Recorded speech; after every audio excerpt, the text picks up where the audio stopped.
بچیوں زندگی کی خوبصورتی ہر انسان چاہتا ہے، اور یہ صرف در مصطفیٰ سے ملے گی۔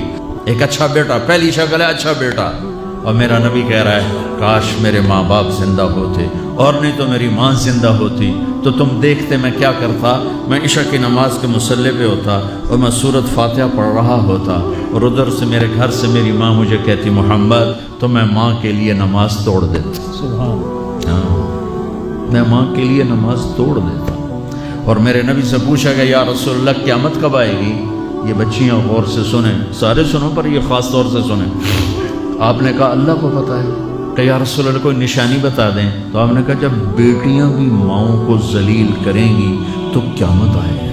جب بیٹیاں بھی ماؤں کو ذلیل کریں گی تو قیامت، ان تلد الامۃ ربتہا، جب ماں کے ساتھ بیٹیاں نوکر جیسا سلوک کریں گی، نوکرانی جیسا سلوک کریں گی تو قیامت کے نگارے پہ چوٹ پڑ کے رہے گی۔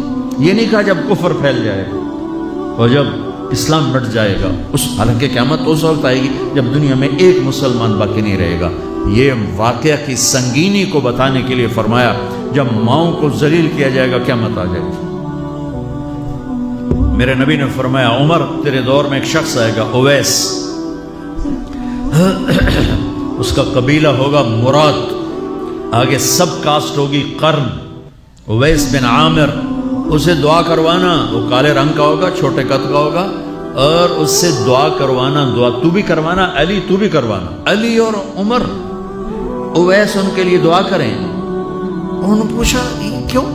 کہ اس نے ماں کی خدمت کر کے اللہ کو اتنا راضی کر دیا ہے، جب وہ ہاتھ اٹھاتا اللہ خالی نہیں لوٹاتا۔ اللہ کی قسم عمر و علی کو اویس کی دعا کی ضرورت نہیں تھی، امت کو پیغام دینا تھا کہ مائیں ذلیل ہو رہی ہیں آج، اور باپ جوان اولاد سے چھپتے پھر رہے ہیں، تو میرے رب میرے نبی نے یہ آگے پیغام دینا تھا کہ نبی ہو کر رسول ہو کر کہہ رہے ہیں کاش ماں ہوتی تو میں اس کے لیے نماز توڑ دیتا۔ آپ کو 8 عورتوں نے دودھ پلایا والدہ سمیت، ان میں ایک ایمن بھی ہیں، آپ کے والد کی باندھی۔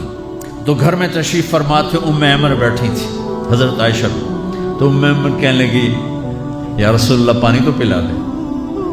تو اللہ کے نبی ایک دم اٹھے، تو حضرت عائشہ ناراض ہو گئی، ایمن اللہ کا رسول کو کہتی پانی پلا، تو اور کیوں نہ کہوں میرا بیٹا ہے، میں نے دودھ پلایا۔ تو حضرت میرے نبی نے کہا ہاں عائشہ یہ میری ماں ہے، اس کا میں نے دودھ پیا ہے۔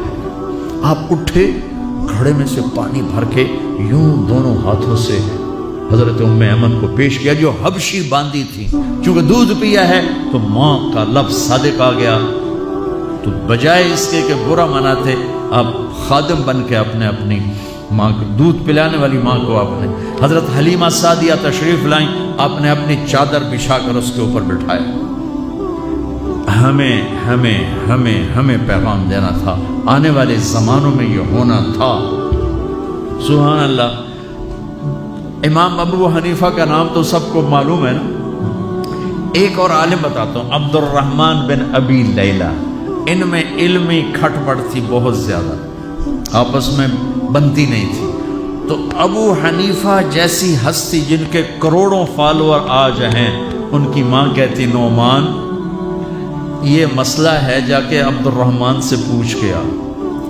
زندگی میں ایک دفعہ نہیں کہا ماں جی میں اس کو بڑا عالم ہے میرے کو پوچھ لو، کہا اچھا ماں جی، اپنی چادر اٹھاتے اور پہنچ جاتے، دروازے پہ دستک دے کے بھائی مجھے میری اماں نے بھیجا ہے، آپ اس پہ فتویٰ، حالانکہ ان کی اپنی رائے اس کے خلاف ہوتی تھی، لیکن ماں کے احترام میں جا کر ان سے مسئلہ پوچھتے جن سے روزانہ مناظرہ ہوتا تھا، روزانہ کھٹ پٹ ہوتی تھی علمی، ماں نے کہہ دیا جا کر ان سے پوچھ کے آتے تھے، اپنے اتنی بڑی علمی قدر و منزلت کو ایک طرف رکھ دیتے تھے، نہیں میری ماں نے مجھے کہا ہے۔